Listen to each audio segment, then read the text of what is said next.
La carta de Pablo a los Colosenses. Fue escrita durante una de las muchas prisiones de Pablo por anunciar a Jesús como el Señor resucitado. Y la carta está dirigida a un grupo de personas que Pablo nunca había conocido, que formaban una comunidad de iglesias que él no inició. Esta iglesia en Colosas fue iniciada por un colaborador de Pablo llamado Epafras, quien era de esa ciudad. Epafras había visitado a Pablo en prisión recientemente y le informó acerca de lo bien que estaban los colosenses en general, pero también le mencionó algunas de las presiones culturales que los tentaban a darle la espalda a Jesús.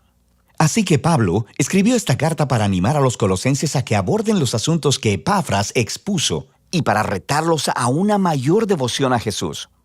El diseño de la carta y su flujo de pensamiento son muy fáciles de seguir. El movimiento inicial se enfoca en Jesús como el Mesías exaltado. Luego, Pablo continúa mostrando cómo su sufrimiento en la prisión es en dedicación a Jesús exaltado. Y después, aborda las presiones que están tentando a los colosenses para darle la espalda a Jesús. Después de esto, él explora la nueva manera de vivir que la resurrección de Jesús ha abierto para ellos. Así que la carta abre con 2 oraciones.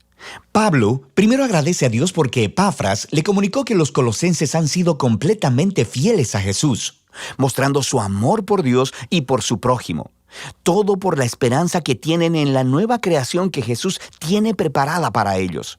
Y continúa orando para que ellos crezcan en sabiduría y entendimiento acerca de Jesús. Y luego Pablo colocó un poema aquí para ayudar a los colosenses y a nosotros a hacer exactamente eso. Este es el centro del capítulo 1, un poema que se trata sobre el Mesías crucificado y exaltado. Tiene 2 versos paralelos y está lleno del lenguaje y las figuras de los libros de Génesis, Éxodo, Salmos y Proverbios. El primer verso explora cómo Jesús es la verdadera imagen de Dios. En él, todo el carácter y el propósito de Dios están encarnados en un ser humano. Él es el primogénito, una frase del Antiguo Testamento que expresa la estatura real de Jesús sobre toda la creación. Él comparte su identidad misma con el único Dios verdadero y creador, y a través de él toda la realidad ha sido creada, todos los poderes y autoridades, espirituales y humanas. Es en Jesús el Mesías que descubrimos al mismísimo autor y rey de la creación. Así que en el segundo verso descubrimos que Él es también el que está produciendo una nueva creación. Él es la cabeza de un nuevo cuerpo, lo que se refiere al pueblo de Jesús, la nueva humanidad de la cual su resurrección misma es un prototipo. En Él mora la presencia gloriosa de Dios manifestada en el templo. Así que es a través de la muerte y resurrección de Jesús que Dios ha reconciliado consigo mismo a la humanidad, a todos los poderes espirituales, a toda la creación. Este es un poema asombroso y Pablo continuará refiriéndose a él en el desarrollo de la carta. Así que primero nos muestra cómo la verdad de este poema transforma su propia experiencia de sufrir en prisión. Él está siendo castigado por anunciar al mundo griego y romano que Jesús es el Señor y el Rey resucitado. Así que su sufrimiento, piensa él, no es una señal de derrota. En realidad es su manera de participar en el mismísimo sufrimiento de Jesús, realizado como un acto de amor. Y así, sus dificultades en realidad son una causa de gozo. Él está en prisión por las sorprendentes noticias de que el Mesías resucitado de Israel está creando una nueva familia multiétnica. Y aún más, así como la gloria divina mora en Jesús, Jesús mora en y a través de su familia internacional, o como dice Pablo, el Mesías en ustedes, la esperanza de gloria. Luego Pablo aborda las presiones culturales que están tentando a los colosenses a darle la espalda a Jesús. Ellos estaban siendo confrontados por una combinación de politeísmo místico junto con una presión por guardar las leyes de la Torá. Todos estos nuevos cristianos habían crecido adorando a los varios dioses griegos y romanos que gobernaban las diferentes arenas de la vida humana, y muchos de ellos simplemente concluyeron que Jesús era una deidad más a la que podían adorar. También existía una gran presión por parte de la comunidad judeocristiana para que estos no judíos completaran su compromiso con el Mesías, obedeciendo todas las leyes que se encontraban en la Torá. Específicamente, él menciona comer una dieta kosher, guardar los días sagrados y la circuncisión. Es un problema muy similar al que trató en la carta a los Gálatas.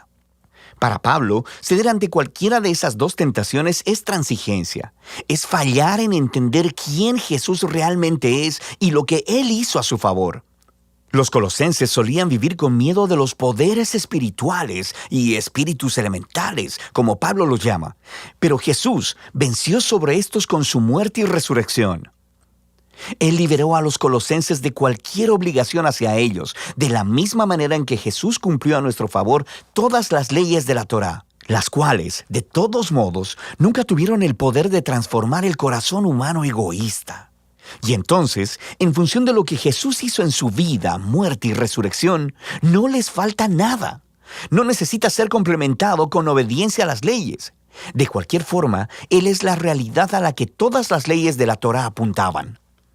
En lugar de las leyes, los seguidores de Jesús tienen el poder de ser transformados por su resurrección, y eso es lo que Pablo continúa explorando. Seguir a Jesús significa unirse a su nueva humanidad, porque ahora sus vidas han sido unidas a la vida resucitada de Jesús. Y esta es la razón por la que Pablo reta a los colosenses a poner sus mentes en las cosas de arriba, donde está sentado el Mesías a la diestra de Dios. Ahora, Pablo aquí no quiere decir piensen sobre cómo algún día van a dejar la tierra e ir al cielo. Más bien, los cielos son el lugar trascendente desde donde Jesús gobierna ahora sobre toda la creación, y desde allí Él regresará un día para transformar todas las cosas. O, como dice Pablo, cuando el Mesías, que es vuestra vida, sea revelado, ustedes también serán revelados con Él en gloria. De manera que Pablo los reta a vivir en el presente como la nueva clase de humanos en los que un día se convertirán. Él usa la imagen de la vieja humanidad de ellos, caracterizada por una sexualidad distorsionada y una manera destructiva de hablar. Para los cristianos, esa humanidad murió con Jesús y ha sido reemplazada por la humanidad nueva de Jesús, la cual se caracteriza por la misericordia y la generosidad, por el perdón y el amor. Y esta humanidad trasciende las fronteras étnicas y sociales de nuestro mundo para crear, en las palabras de Pablo, un pueblo donde no hay griego ni judío, circunciso o incircunciso, esclavo o libre, sino que el Mesías es todo y en todos. Luego Pablo se pone muy práctico y le muestra a los colosenses cómo esta nueva humanidad podría lucir en el hogar romano del primer siglo, el cual era una institución realmente autoritaria, donde el patriarca tenía el poder sobre la vida y la muerte de su esposa, hijos y esclavos. Pero así no debía ser en el hogar cristiano. Aquí, el Jesús resucitado es el verdadero Señor. Así que en el Señor, la esposa le permite a su esposo hacerse responsable de ella, y el esposo está sujeto a Jesús al amar a su esposa y poner el bienestar de ella delante del suyo. En un hogar donde Jesús es Señor, los niños no son objetos, sino que son guiados a la madurez y al respeto, y los padres deben criar a los niños con paciencia y entendimiento. Los cristianos que son esclavos deben honrar a sus amos humanos, precisamente porque ellos no son el verdadero amo, sino Jesús. Y los cristianos que tienen esclavos deben entender que este esclavo no es su propiedad, sino más bien un compañero del cuerpo de Cristo que debe ser honrado y recibido en amor. Y aquí Pablo está caminando en una línea muy delgada.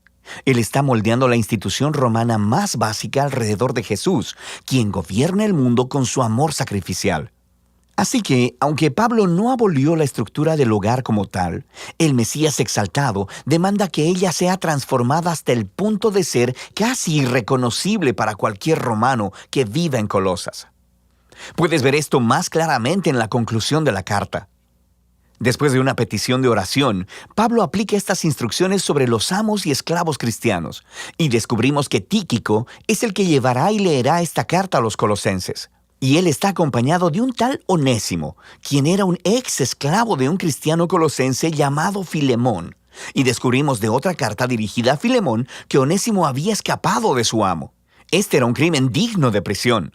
Pero Pablo pide a toda la iglesia que reciba a Onésimo como un hermano fiel y amado en el Señor.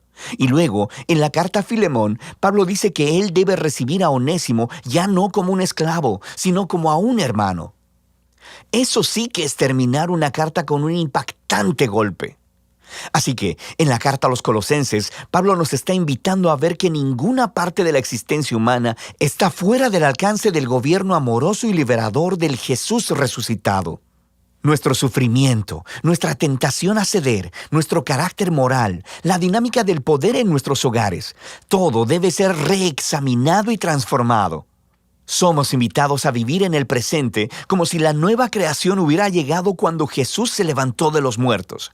Y de eso se trata la carta a los Colosenses.